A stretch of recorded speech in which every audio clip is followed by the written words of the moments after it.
దేవునికి స్తోత్రములు. నాకు అవకాశం ఇచ్చిన దేవుని సేవకులకు, కూడి వచ్చిన మీ అందరికీ ప్రభువైన యేసుక్రీస్తు వారి అతి శ్రేష్టమైన నామమున హృదయపూర్వకమైన వందనాలు తెలియజేస్తున్నానండి. ఒక చిన్న వాక్య భాగాన్ని మనం దేవుని యొక్క వాక్య భాగంలో మనం చూద్దాం. బైబిల్లో నుంచి పరమగీతములు 2వ అధ్యాయము, పరమగీతములు 2వ అధ్యాయము మొదటి వచనంలో ఒక మాట రాయబడి ఉంటుంది. మొదటి వచనం, నేను షారోను పొలములో పూయు చాలండి పుష్పము వంటి దానను. ఈ రోజున మరి స్థలమందు ఒక శ్రేష్టమైన అంశాన్ని మనం ఈ రోజున ధ్యానం చేద్దామండి. మనం చదివిన వాక్య భాగంలో షూలమితి అనే ఒక స్త్రీ, ఒక యవనస్తురాలు, సొలొమోను అనేటువంటి ఒక యవనస్తుడు, ఒక రాజు, వీరిద్దరి మధ్యలో జరుగుతున్నటువంటి సంభాషణ ఈ పరమగీతములనే పుస్తకంలో రాయబడి ఉంది. వీరికి ఎదురుగా యెరూషలేము కుమార్తెలని వాళ్ళు కూడా ఉంటారు. వీళ్ళిద్దరి మధ్యలోకి వస్తూ ఉంటారు. షూలమితికి సొలొమోనుకి మధ్యలో యెరూషలేము కుమార్తెలని కొంతమంది వస్తూ ఉంటారు. అంటే షూలమితిని నిరాశపరచడానికి, షూలమితిని దుఃఖపరచడానికి ఈ విధంగా మాట్లాడుతూ ఉంటారు. అలాగే ఈ పుస్తకం అనేది రాయబడి ఉంది. మనందరికీ తెలుసు, ఈ పుస్తకంలో షూలమితి సంఘానికి మనకు సాదృశ్యంగా ఉందని, సొలొమోను మన ప్రభువైన యేసుక్రీస్తు వారికి సాదృశ్యంగా ఉన్నాడు. ఈ పుస్తకము మనకు ఏం తెలియజేస్తుందనంటే, దేవుణ్ణి మనం ఎంత ప్రేమించాలో ఈ పుస్తకం మనకు తెలియజేస్తుంది. దీన్ని ఒక ఆత్మ సంబంధమైన ప్రేమ పుస్తకం అని పరమగీతాన్ని మనం చెప్పుకోవచ్చు. ప్రియులారా, విశ్వాసులు 2 గుంపులుగా ఉంటారండి. ఒకటి విశ్వాసులే, రెండోది ప్రేమించేవారు, దేవుణ్ణి ప్రేమించేవారు. మొదటి దేవుణ్ణి విశ్వసించేవారు, రెండవది దేవుణ్ణి ప్రేమించేవారు. దేవుణ్ణి విశ్వసించడం అంటే అది ఎల్కేజీ కింద లెక్క, ఎల్కేజీ. దేవుణ్ణి ప్రేమించడం అని అంటే అది పీజీ చేసినట్టు లెక్క, పిహెచ్డి చేసినట్టు, డిగ్రీ కంటే ఎక్కువ. కాబట్టి మనం ఇంకా ఆ ఎల్కేజీ స్థాయిలోనే మనం ఉంటున్నాం. పౌలు అంటాడు, మీరు ప్రేమలో అభివృద్ధి పొందాలి, మీరు ఒకరినొకడు ప్రేమించటంలో మీరు విస్తరించాలి, అదే నా ప్రసవ వేదన అని పౌలు సంఘాలతో చెప్తున్నాడు. కేవలం నమ్మటం మాత్రమే కాదు, మీరు క్రీస్తులోకి వచ్చిన తర్వాత మీ ప్రేమ అంతకంతకు అభివృద్ధి చెందాలి అని పౌలు చెప్తున్నాడు. పౌలు సంఘంతో ఒక మాట అంటాడు. ఏమంటాడంటే, నేను మిమ్మల్ని ఎంత ఎక్కువగా ప్రేమిస్తున్నానో మీరు నన్ను అంత తక్కువగా ప్రేమింతురా అని అంటాడు. నేను మిమ్మల్ని ఎంత ఎక్కువగా ప్రేమిస్తున్నానో మీరు నన్ను అంత తక్కువగా ప్రేమించుదురా అని అంటాడు. ఈ మాట ఎవరు చెప్తారంటే, భార్య భర్తతో చెప్పుద్ది. ఏమని? నేనెంత నిన్ను ప్రేమిస్తున్నానో అసలు నువ్వు నన్ను ప్రేమిస్తున్నావా అని అడుగుతూ ఉంటారు. అలాగా దేవుడు మనల్ని ప్రాణం పెట్టేంతగా ప్రేమించాడు. ఆయన ప్రేమ ఎక్కడ తెలుసుకోవచ్చు అంటే కల్వరి సిలువలో తెలుసుకోవచ్చు. కాబట్టి ఆయన ప్రేమను ఎలా చూపించాడు అని అంటే, యవనస్తులు ఎలా చూపిస్తారు వివాహం కాని వాళ్ళు ప్రేమని? నీకోసము సముద్రంలో దూకి చచ్చిపోతాను, మేడ మీద నుంచి దూకి చచ్చిపోతాను అంటే వాళ్ళ ప్రేమను అలా అర్థం చేసుకోవాలని వాళ్ళ ఊరికే మాటలు చెప్తారు, భయమేసి మళ్ళీ కిందకు వచ్చేస్తారు. కానీ యేసుప్రభు ఏం చేశాడనంటే, నేను నిన్ను ఎంత ప్రేమిస్తున్నానో ఇదిగో నీ కోసం నేను చనిపోతున్నానని మనకు మారుగా కల్వరి సిలువలో ఆయన చనిపోయాడు. ఆయన ప్రేమని చనిపోయి చూపించాడు. దేవునికి స్తోత్రం చెప్దామండి. హల్లెలూయా. కనుక మరి మనం అంత తక్కువగా ప్రేమిస్తున్నామా? మనల్ని ఆయన అంతగా ప్రేమిస్తే మనం ఎంత ప్రేమిస్తున్నాము దేవుడు అడుగుతున్నాడు. కాబట్టి ఈ విశ్వాసులందరూ ఈ పరమగీతంలోనికి రావాలని ఈ రోజున నేను మీకు జ్ఞాపకం చేస్తున్నాను. ఇందులో ఒక మాట రాయబడి ఉందండి. షూలమితి తన బాధనంతా చెప్పుకుంటూ తనను నిందిస్తున్న వారికి, షూలమితి తనను అవమానిస్తున్న వారికి ఈ విధంగా చెప్తుంది. ఏమని చెప్తుందనంటే, మీరు నన్ను అంత తక్కువగా చూడమాకండి. అసలు నేను ఎవరు అని అంటే, ఈ పరమగీతం 2వ అధ్యాయం 1వ వచనంలో, నేను షారోను పొలములో పూయు పుష్పము వంటి దానను అనే మాట చెప్తుందండి. ఇక్కడ ఈమె నేను షారోను పొలములో పూయి పుష్పం వంటి దానను అనే మాట తెలియజేస్తుంది. నేను ఒక పువ్వు లాంటి దాన్ని, నేను ఒక పుష్పం లాంటి దానను. అది ఎక్కడ ఉంది ఆ పుష్పం అని అంటే షారోను పొలంలో ఉంది. ఈ రోజున మన అంశం పేరు ఏంటంటే షారోను పొలంలోని పుష్పము. ఇంతకుముందు సేవకులు చెప్పే ఉంటారు, కానీ నేను ధ్యానించింది నేను మీకు జ్ఞాపకం చేస్తాను. షారోను పొలము, షారోన్ అంటే అర్థం ఏంటంటే, కొంతమంది పెట్టుకొని ఉంటారు, కొంతమంది యవనస్తులు షారోన్ అని పెట్టుకుంటారు. టీవీలో కూడా పాటలు పాడే వాళ్ళు వస్తారు, షారోన్ సిస్టర్స్ అని వస్తున్నారు. కొన్ని చర్చిల పేరు మీద కూడా షారోను మందిరం అనో ఏదో రాయబడి ఉంటుంది. అసలు ఏంటి షారోన్ అని అంటే, అదొక ఊరు పేరు. మనకు ఎనికేపాడు అనేది ఒక ఊరి పేరు, అలాగో షారోన్ అనేది కూడా ఒక ఊరి పేరండి. అదొక ఊరి పేరు. ఇది ఎక్కడుంది షారోన్ అని అంటే, గలిలయ సముద్రం తెలుసుగా, బైబిల్లో యేసయ్య గలిలయ సముద్రం దగ్గర ఆయన సంచరించాడని మనం చూస్తాం. ఆ ఇజ్రాయెల్ దేశం దగ్గర గలిలయ సముద్రం ఉంది. దాని వెనకాల వెళ్తే ఇంకా కొన్ని ఆ గలిలయ సముద్రం వెమ్మటి సముద్ర తీరాల్లో కొన్ని ప్రాంతాలు ఉన్నాయి. దాంట్లో ఈ షారోన్ అనే ప్రాంతం కూడా ఒకటి.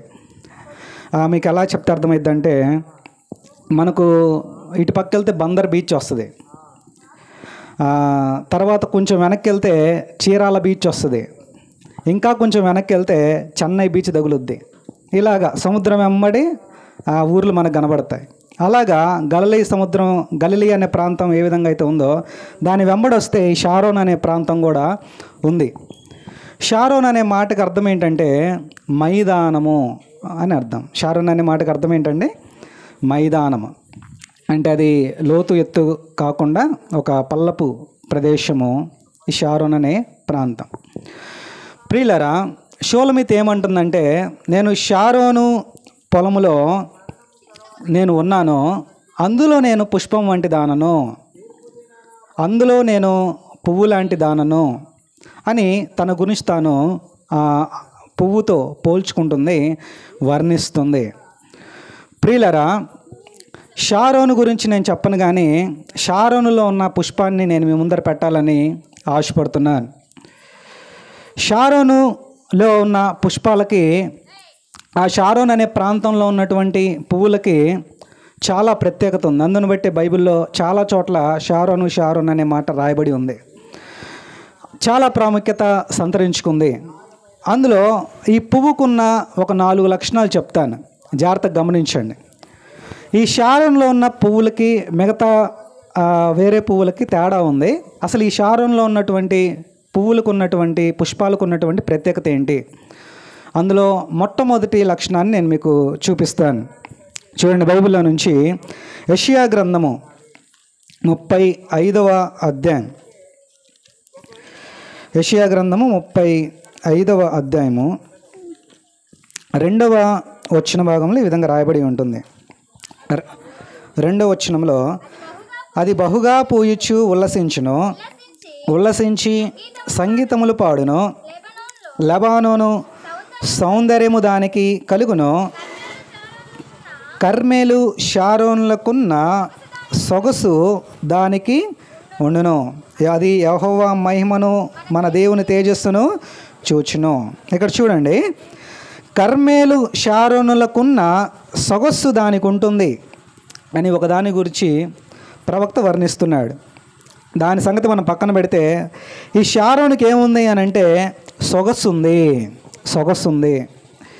అంటే షారోన్లో ఉన్నటువంటి పుష్పాలకి మనకేం కనబడుతుందంటేనండి సొగస్సు కలిగినవి. ఈ మాట ఇంకా అర్థమయ్యేలా జ్ఞాపకం చేస్తాను, జాగ్రత్తగా గమనించండి. సొగస్సు కలిగినవి అంటే అర్థం ఏంటంటే, తెలుగు తర్జుమాలు ఇలాగ ఉంది, కానీ ఇంగ్లీష్ బైబిల్లో ఏమని రాయబడి ఉంటుందంటే ప్రైడ్ ఆఫ్ షారోన్ అనే మాట రాయబడి ఉంటుంది. ప్రైడ్ అంటే సొగసు అనే మాటని ప్రైడ్ అని వాడారు. ప్రైడ్ అంటే అర్థం ఏంటంటే గర్వించదగిన. ఈ మాట చెప్పండి ఒకసారి, గట్టిగా చెప్పాలి. గర్వించదగిన అంటే హుందాతనంగా ఉన్న, లేదంటే చక్కగా ఉన్న, అందంగా ఉన్న, చూడముచ్చటగా ఉన్న, చెప్పుకోదగిన, సంతోష కరముగానున్న, ఆనందకరముగానున్న, ఇంకా దాన్ని మనము పొగడొచ్చు ఆ మాటని. ఇదొక గర్వించదగిన షారోను పుష్పాలని బైబిల్లో మనము చూస్తాం. ప్రియులారా, షారోను పుష్పము కొన్న మొట్టమొదటి లక్ష్యం ఏంటంటే అది గర్వించదగినది. గర్వించదగినది ఈ మాట మనం ఎక్కడ ఎక్కువ వాడతాం నేను మీకు జ్ఞాపకం చేస్తాను. చూడండి, 10th క్లాసు ఒక కుర్రోడు రాశాడు, 6కు 6 పోయినాయి, ఒక్కడు కూడా పాస్ అవ్వాల. నేను 10th రాసేటప్పుడు మల్లారెడ్డి అని ఒకడు ఉన్నాడు, నా పక్కనే కూర్చుంటాడు. వాడు 6 సబ్జెక్టులకు 6 పోయినాయి, ఒక్కడు కూడా పాస్ అవ్వలేదు. అయినా సంతోషంగా హ్యాపీగా తిరుగుతూ ఉంటాడు. నిజంగా మనస్సాక్షి ఉంటే కొంచెం బాధ వేస్తుంది, అల్లే నేను సరిగా చదవలేకపోయానే, మళ్ళీ నేను రాయాలి అని అంటే వాడికి అది కూడా లేదు. అయితే వాళ్ళ నాన్నని అందరూ అడుగుతున్నారు, ఏంటి మీ వాడు పాస్ అయ్యాడా అని. అప్పుడు ఆ తండ్రికి ఏమనిపిస్తుంది? బాధ వేస్తుంది, కొంచెం హృదయం నొచ్చుకున్నట్టు ఉంటుంది. ఎవరితో మాట్లాడు, పక్క నుంచి వెళ్ళిపోతాడు. అదే కుర్రాడు ఆ స్కూల్లోనే ఫస్ట్ వచ్చాడు అనుకోండి, మొట్టమొదటి ర్యాంక్ వచ్చాడు అనుకోండి, అప్పుడు ఆ తండ్రి ఎలా తిరుగుతాడు? మనం దారిన పోతుంటే మనల్ని పిలిచి మరీ చెప్తాడు, మొన్న పేపర్ చూసావా మా వాడు పడ్డాడు అని అంటాడు. అంటే ఆ కొడుకు ఎలాంటోడు అని అంటే గర్వించదగినవాడు. ప్రియులారా, ఒక గర్వించదగిన విధముగా మనం షారోన్లోనికి వస్తే అట్లాంటి పుష్పాల్లాగా దేవుడు మనల్ని తయారు చేస్తాడు.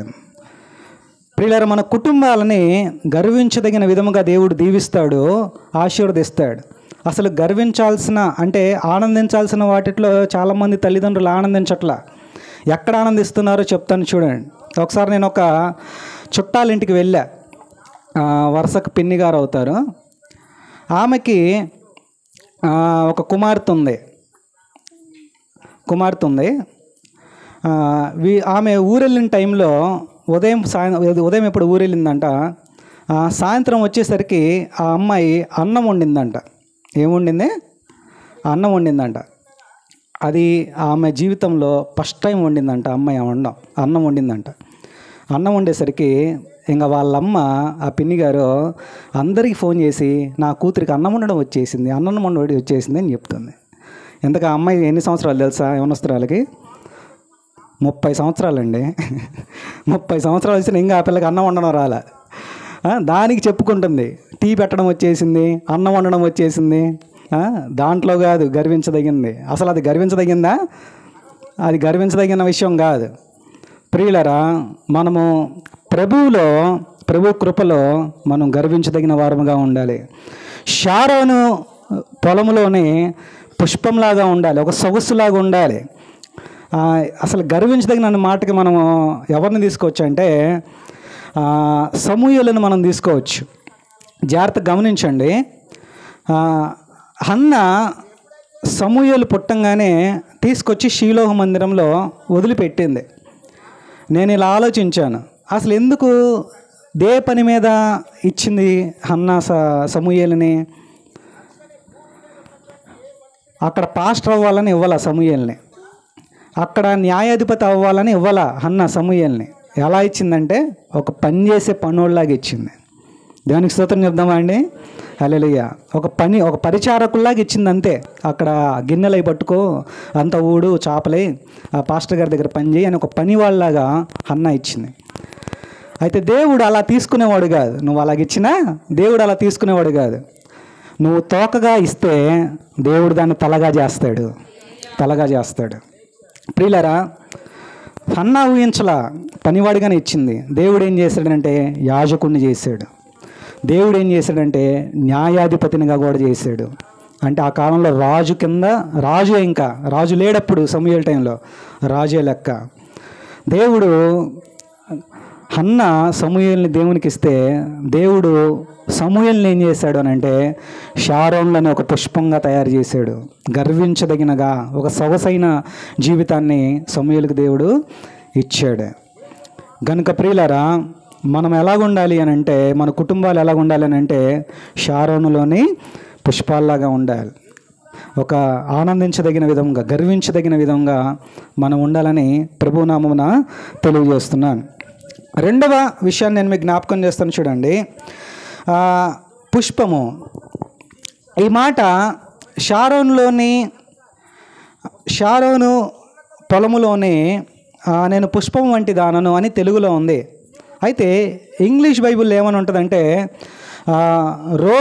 రోజ్ ఫ్లవర్ అనే మాట రాయాడు. పుష్పం అనే చోట రోజ్ ఇన్ షారోన్ అనే మాట రాశాడు. రోజ్ పువ్వు అంటే రోజా పువ్వు, దీన్నే మనం గులాబీ పువ్వు అని కూడా అంటాం. అంటే ఈ పువ్వు మనకేం తెలియజేస్తున్నానంటే, మనము రోజా పువ్వుని పట్టుకుంటే మరి ఏ పువ్వుని పట్టుకున్నా మెత్తగా ఉంటుంది. మరీ ముఖ్యంగా రోజా పువ్వుని పట్టుకున్నాం అనుకోండి, అది ఎలాగుంటుంది? మృదువుగా ఉంటుంది, చాలా మెత్తగా ఉంటుంది, చాలా నునుపుగా ఉంటుంది. ఆ పువ్వుని మనం బుగ్గలకి ఇలాగా అంటించుకుంటాము. చాలా చక్కగా మనం ఆ రోజా పువ్వుని మనం హత్తుకుంటాం. అంటే అది చాలా మృదువుగా ఉంటుంది, సున్నితమైనదిగా ఉంటుంది. దేవుని బిడ్డలు ఎలాగ ఉండాలి అని అంటే షారోను పొలంలోనే ఒక మృదువైన పుష్పాల్లాగా ఉండాలి. ఆ మాటకు అర్థం ఏంటంటే, మనము సాత్వికంతో, దీన మనసుతో మనల్ని మనం తగ్గించుకొని మనం ఆ షారోన్లోని ఆ పువ్వుల్లాగా మనం ఉండాలని దేవుని వాక్యం తెలియజేస్తుంది. ప్రియులారా, ఈ రోజున మనం మృదువుగా ఉంటున్నామా, లేదంటే మనము కోపంగా ఉంటున్నామా? మృదువుతనానికి వ్యతిరేకమైన పదం ఏంటో తెలుసా? క్రోధము. కోప్పడ్డం వేరు, క్రోధం వేరు. అది చాలా భయంకరమైంది. ద్వేషం, మృదువుగా ఉండే బదులు మనం ద్వేషించేవారిలాగా మనం ఉంటున్నామేమో. మృదువైన మాట క్రోధమును చల్లార్చును. కత్తిపోటు వంటి మాటలు గలవారని బైబిల్ తెలియజేస్తుంది. చాలామంది ముళ్ళులాగా ఉంటున్నారు, మృదువుగా ఉండట్లేదు. ప్రియులారా, మనం మృదువుగా ఉండాలి, సాత్వికంగా ఉండాలని నేను మీకు జ్ఞాపకం చేస్తాను. సాత్వికం ఎంత ఇంపార్టెంటో నేను ఒక విషయం మీకు జ్ఞాపకం చేస్తాను బైబిల్లో నుంచి. సాత్వికం అనేది ఎంత ఇంపార్టెంట్ అంటేనండి, చాలా ప్రాముఖ్యమైనది. అది మనకు మోషే తెలుసు కదా. మోషే ఐగుప్తు దేశంలో ఉన్నప్పుడు, అక్కడ పుట్టి పెరిగినప్పుడు అతనికి ఒక 40 ఏళ్ళు వస్తాయి. అప్పుడు మోషే చేసిన పొరపాటు ఏంటంటే, ఒక ఐగుప్తుని చూసి అతన్ని కొట్టి, కోపం వచ్చి అతన్ని కొట్టి చంపేసి ఇసుకలో పాతేసేస్తాడు. అప్పుడు అది వేరొకడు చూస్తాడు. మళ్ళీ వేరొకడితో గొడవ పడడానికి మోషే పరిస్థితి ఎలాగుంటుందంటే, మోషేకి కోపం ఎక్కువ, మోషేకి క్రోధం ఎక్కువ, మోషేకి ఆవేశం ఎక్కువ, మోషేకి తొందరపాటు ఎక్కువ, మోషేకి అహంకారం ఎక్కువ. మోషేకి మొదటి సంగతి చెప్తున్నా నేను, మోషేకి మొదట్లో తన హృదయం అణుచుకోలేని పరిస్థితి. అలాంటి పరిస్థితుల్లో అనుభవంలో మోషే ఉన్నాడు. చూస్తే తట్టుకోలేడు. వెంటనే మనమన్నా మాట్లాడతాం, మోషే అయితే కొట్టేస్తాడు డైరెక్ట్గా. ఏ రాయో రాడ్డు తీసుకుని మోషే కొట్టేస్తాడు పక్కన. అలా కొట్టేసి చంపేశాడు ఐగుప్తుని. అలాంటి మనసు మోషేది, అంత కోపం ఎక్కువ. అయితే మోషే తర్వాత ఫరోకి ఆ విషయం తెలిసి మోషేని చంపుదామంటే మోషే పారిపోయి ఒక దేశంలోనికి వస్తాడు. ఆ దేశం పేరే మిద్యాను దేశం. మిద్యాను దేశంలోనికి వచ్చినప్పుడు అక్కడ ఒక అమ్మాయిని చూసి పెళ్లి చేసుకుంటాడు. వాళ్ళ మామ మందల్ని కాస్తూ ఉంటాడు. అక్కడ ఎన్ని సంవత్సరాలు ఉంటాడంటే, అక్కడ ఇంకో 40 సంవత్సరాలు ఉంటాడు. పుట్టి పెరిగింది ఒక 40 ఏళ్ళు ఐగుప్తులో. తర్వాత మిద్యాన్లోకి వచ్చేసరికి అక్కడ ఇంకో 40 సంవత్సరాలు ఉంటాడు. ఒక రోజున 40 సంవత్సరాల తర్వాత దేవుడు మోషే దగ్గరికి వచ్చి ఇలా పిలుస్తాడు. మండుచున్న పొద దగ్గరికి వచ్చి మోషే మోషే అని పిలుస్తాడు. ప్రియులారా, జాగ్రత్తగా గమనించండి. మోషే ఎప్పుడు వచ్చాడో చెప్పమంటారా? మోషే ఎప్పుడు వచ్చాడో చెప్తాను చూడండి. దేవుడు ఎప్పుడు వచ్చాడు మోషే దగ్గరకు చెప్తాను చూడండి. మోషేని పిలవటానికి దేవుడు ఎప్పుడు వచ్చాడో చెప్తాను మీకు.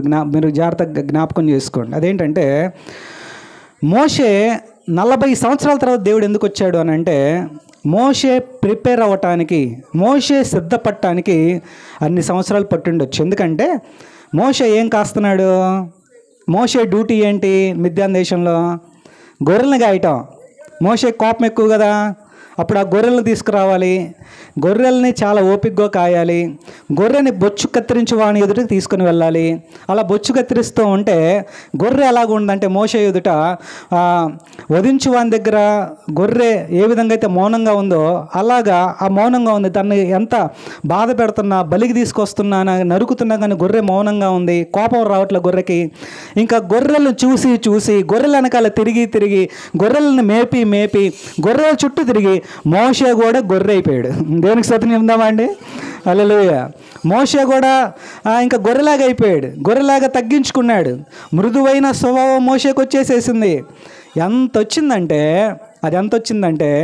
దేవుడు సాక్ష్యం ఇస్తాడు. సంఖ్యాకాండం 12వ అధ్యాయము 3వ వచన భాగంలో, సంఖ్యాకాండం 12వ అధ్యాయము 3వ వచనంలో ఏమంటాడు దేవుడు? యెహోవా మాట వినెను, మోషే భూమి మీద ఉన్న వారందరిలో మిక్కిలి సాత్వికుడు. అంటే ఒక మెత్తని హృదయం, ఒక మృదువైన హృదయం మోషేకి వచ్చేసేసిందండి.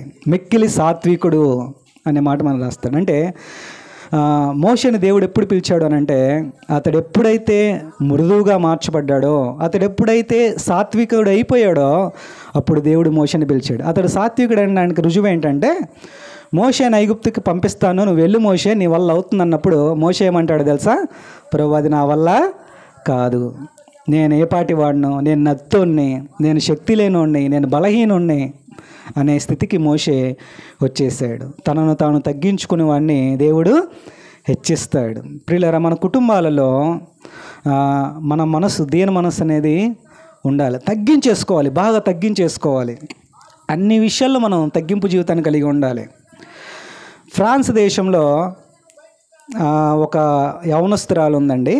ఆవిడ పేరేంటంటే మేడం గయాన్ అనే ఒక యవనస్తురాలు ఉంది. ఆవిడకి చాలా డబ్బు ఉంది, చాలా అందం ఉంది. తను చూసుకొని గర్వపడేది. అహంకారం ఆవిడ హృదయంలో ఉండేది. అలాంటి సమయంలో ఆమెకి తండ్రి వివాహం చేశాడు. తర్వాత కొన్ని సంవత్సరాలైన తర్వాత ఆమెకి శ్రమలు రావటం మొదలుపెట్టాయి. భయంకరమైన శోధనలకు ఆమె గురైంది. ఆ శోధనలు తట్టుకోలేక ప్రభు తట్టు తిరిగింది, ప్రభువుని ఆశ్రయించింది. ప్రభువు ఆమెను దర్శించి ఆమె శోధనలన్నీ తొలగించాడు, ఆమె శ్రమలను తీర్చేశాడు. అప్పటి నుండి ఆమె ప్రభువుకు సాక్షిగా జీవించడం మొదలుపెట్టింది. ఆ దేశం మొత్తం సువార్తను ప్రకటించింది, అనేకులను ఆదరించింది, సాక్షిగా మిగిలింది. గొప్పగా దేవుడు ఆమెను వాడుకున్నాడు. ఆమె అంతగా దీవించబడిన తర్వాత, ఆశీర్వదించబడిన తర్వాత, గొప్ప పరిచర్య ఆమె చేసిన తర్వాత చనిపోయే ముందు ఆవిడ డైరీలో ఇలా రాసుకుంది. డైరీలో కాగితం మీద ఇలా రాసుకొని చచ్చిపోయింది. ఆమె ఏం రాసిందంటే డైరీలో, దేవుడి కన్నా ఈ ప్రపంచంలో గొప్పదేదీ లేదు అనే మాట రాసింది. దేవుడి కన్నా ఈ ప్రపంచంలో గొప్పదేదీ లేదు. కింద ఇంకో మాట రాసింది, నాకన్నా నీచమైనది ఏదీ లేదని రాసింది. మొదటిగా దేవుని కన్నా గొప్పదేదీ లేదు, రెండవది నాకంటే నీచమైంది ఏదీ లేదు. అంత సాత్వికురాలైంది. దేవునికి స్తోత్రం చెప్దామా అండి? హల్లెలూయా. పువ్వును పట్టుకోగానే అది మెత్తగా ఉంటుంది. మెత్తని హృదయం గల వాడిని దేవుడు వాడుకుంటాడు. మెత్తని హృదయం కలిగిన వాడిని ఐగుప్తుకు పంపిస్తాడు. ఈ మెత్తని హృదయం కలిగిన వాడి చేత ఎర్ర సముద్రాన్ని చీలుస్తాడు. ఈ మెత్తని హృదయం కలిగిన వాడి చేత ఆకాశం నుండి మన్నాన్ని కురిపిస్తాడు. ఈ మెత్తని హృదయం బైబిల్లో మోషే దేవుడు చేశాడని ఉండదు, మోషే చేత సముద్రాన్ని దేవుడు చీల్చాడని ఉంటుంది. దేవునికి స్తోత్రం చెప్దామా అండి? దేవుడు మన జీవితాల్లో మన ద్వారా, మెత్తని హృదయాలు కలిగిన వారి ద్వారా, షారోన్లోని పువ్వు లాంటి వారి ద్వారా దేవుడు కార్యాలు చేస్తాడు. అందుని బట్టే సాత్వికులు ధన్యులు, వారు భూలోకమును స్వతంత్రించుకుందరు. మొత్తం వాళ్ళే అవుతాయి. దేవుడు అహంకారులను ఎదిరించి దీనులకు కృప చూపించేవాడు. గనుక ప్రియులరా, మనల్ని మనం తగ్గించుకుంటే మనం ఈ షారోనులోని పుష్పం వంటి వారము అనే విషయాన్ని నేను మీకు జ్ఞాపకం చేస్తున్నాను. మూడో విషయాన్ని నేను మీకు జ్ఞాపకం చేస్తాను. చూడండి, ఈ షారోను పుష్పము ఏం చేస్తుంది అని అంటే, దీనికి ఒక స్పెషాలిటీ ఉందండి. అదేంటంటే, మనకు ఎనికేపాడు దగ్గరలో ఉంది అని అనటానికి కొన్ని సెంటర్లు మనకు వస్తే ఎనికేపాడు దగ్గర ఉందని మనం చెప్పొచ్చు. రామవరపాడు రింగ్ వచ్చింది అనుకోండి, ఎనికేపాడుకి ఇంకో 3 కిలోమీటర్లు ఉందని అర్థం.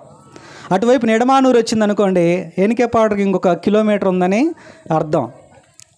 అలాగే మనం సముద్రాల దగ్గరికి వెళ్ళినప్పుడు చల్లని గాలి వీచిందనుకోండి, సముద్రం దగ్గరికి వచ్చేసిందని అర్థం. కొత్తగా ఇల్లు కడుతున్నారు అనుకోండి, రోడ్డు మీద వెళ్తున్నోడికి బాగా ఎండలో మలమలమాడే ఎండలో చల్లగా తగిలింది అనుకోండి వాతావరణం, అప్పుడు పక్కన మనకు ఏమర్థమవుతుంది? కొత్తగా బిల్డింగ్ కడితే చల్లని వాతావరణం బయటికి తగులుతూ ఉంటుంది. షారోన్కు ఉన్నటువంటి స్పెషాలిటీ ఏంటంటే, అన్ని ప్రాంతాలు వేరు, దీనికి వేరు. దీనికి ఉన్న స్పెషాలిటీ ఏంటంటే, ఈ షారోన్ పొలానికి ఉన్నటువంటి ఈ పువ్వులకు ఉన్నటువంటి స్పెషాలిటీ ఏంటంటే, దీని దగ్గరికి వెళ్తే ఒక 3 కిలోమీటర్లు ఉందనంగా ఇది పరిమళ వాసన ఇస్తుంది.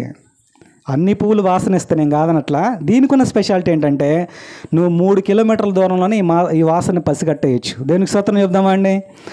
అంటే దగ్గరికి వెళ్తూ ఉంటే అర్థమైపోద్ది, మనం షారోన్కి దగ్గరికి వచ్చేసాం, షారోన్ పొలానికి మనం దగ్గరగా వచ్చేసాం అని అర్థమైపోతూ ఉంటుంది. ఇది సువాసన ఇచ్చే ప్రాంతంగా మనకు కనబడుతుంది. అందుని బట్టే కదా ఎఫెసీయులకు రాసిన పత్రిక 5వ అధ్యాయము 2వ వచనంలో ఒక మాట రాస్తాడు. ఎఫెసీయులకు రాసిన పత్రిక 5వ అధ్యాయము 2వ వచనం, క్రీస్తు మిమ్మును ప్రేమించి పరిమళ వాసనగా ఉండుటకు మన కొరకు తన్ను తాను దేవునికి అర్పణముగాను బలిగాను అప్పగించుకొనెను, అలాగునే మీరును ప్రేమ కలిగి నడుచుకొనుడి. ప్రియులారా, దేవుడు మనల్ని ఎలాగా ఉండాలని కోరుకుంటున్నాడు అనంటే, మనము షారోని పుష్పము ఏ విధంగా అయితే సువాసన వెదజల్లుతుందో, కొన్ని కిలోమీటర్ల దూరంగా సువాసన ఇస్తుందో, మనం కూడా మనలో నుంచి సువాసన ఇవ్వాలని దేవుని వాక్యం తెలియజేస్తుంది.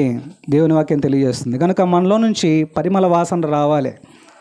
చాలామందిలో నుంచి దుర్వాసనలు వస్తాయి, చాలా ఇళ్లలో నుంచి దుర్వాసనలు వస్తాయి, చాలా వ్యక్తిలో నుంచి దుర్వాసనలు వస్తాయి. అందును బట్టే కొంతమంది మాట్లాడేటప్పుడు ఇలా మాట్లాడతారండి. ఏం మాట్లాడదంటే, అది నోరు కంపు కొడుతుంది, అలా మాట్లాడమాకంటారు. అంటే కంపు కొట్టే మాటలని మాట్లాడుతూ ఉంటారు. మన మాటలు కూడా ఎలాగ ఉండాలని అంటే సువాసన ఇచ్చే మాటలుగా ఉండాలని దేవుని వాక్యము తెలియజేస్తుంది. ఒకసారి ముగ్గురు పిల్లలు ఇలాగా మాట్లాడుకుంటున్నారంట. ఏమని మాట్లాడుకుంటున్నారనంటే, ముగ్గురు ఏమని మాట్లాడుకుంటున్నారంటే, అరే మా మమ్మీ గొప్పది, మా అమ్మ గొప్పది అని చెప్పుకుంటున్నారంట. అందులో ఫస్టోడు ఇలా చెప్తున్నాడంట, మా మమ్మీ ఎందుకు గొప్పదంటే, మా మమ్మీకి ఏదన్నా విషయం ఇస్తే గంట సేపు మాట్లాడుద్ది అన్నాడంట, అందుకే మా మమ్మీ గొప్పది. రెండో వాడు అన్నాడంట, వారిని ఎంతేనా, మీ మమ్మీ కంటే మా మమ్మీ ఇంకా గొప్పదే, మీ మమ్మీ కన్నా ఒక విషయం ఇస్తే గంట సేపు మాట్లాడుద్ది, మా మమ్మీ అయితే అదే విషయం మీద 2 గంటలు మాట్లాడుద్ది అని అన్నాడంట. 2 గంటలు మాట్లాడింది. మూడో వాడు అన్నాడంట, వాళ్ళిద్దరిని చూసి ఏమన్నాడంటే మూడోవాడు, అరే మొదటోడు చెప్తుంది మీ మమ్మీ ఏదన్నా విషయం ఇస్తే గంట మాట్లాడుద్ది, రెండో వాడుతున్నాడు మీ మమ్మీ ఏదన్నా విషయం ఇస్తే 2 గంటలు మాట్లాడుద్ది, మా మమ్మీ మీ మమ్మీల కంటే చాలా గొప్పదే. ఎంత గొప్పదంటే విషయం ఏం లేకపోయినా 3 గంటలు మాట్లాడుద్ది అన్నాడంట. అంటే చాలామంది ఎలా ఉన్నారనంటే, తమ నోట్లో నుంచి ఆ కంపు కొట్టే మాటలు, ఆ వ్యర్థమైన మాటలు, దుర్వాసన కలిగిన మాటలు మాట్లాడుతూ ఉంటారు. మన నోటి నుంచి ఏదన్నా మాట వస్తే అది పరిమళ వాసనగా ఉండాలి, షారోన్లో పుష్పం వెదజల్లినట్లుగా ఉండాలి అనే విషయంని నేను మీకు జ్ఞాపకం చేస్తున్నాను ప్రియులారా. కనుక ఆ స్త్రీ దేవుణ్ణి ఎలా ఆరాధించింది, ఒక స్త్రీ అని అంటే, ఒక అత్తరు బుడ్డి తీసుకుని వచ్చి దాన్ని పగలగొట్టి ఆయన పాదాలకు పూసినప్పుడు ఆ ఇల్లంతా ఈ అత్తరు వాసనతో నిండెను. అలాంటి వాసనతో మనం ఆరాధించాలి. మనం పగలగొట్టాలని అర్థం కాదు, కానీ మన హృదయాలు అలాగ ఉన్నప్పుడు మనం ప్రభు సన్నిధిలో మనం అలా ఆరాధన చేస్తున్నప్పుడు ఆ స్త్రీ చేసిన ఆరాధన అనుభవం మనం ఇక్కడ అనుభవించవచ్చు.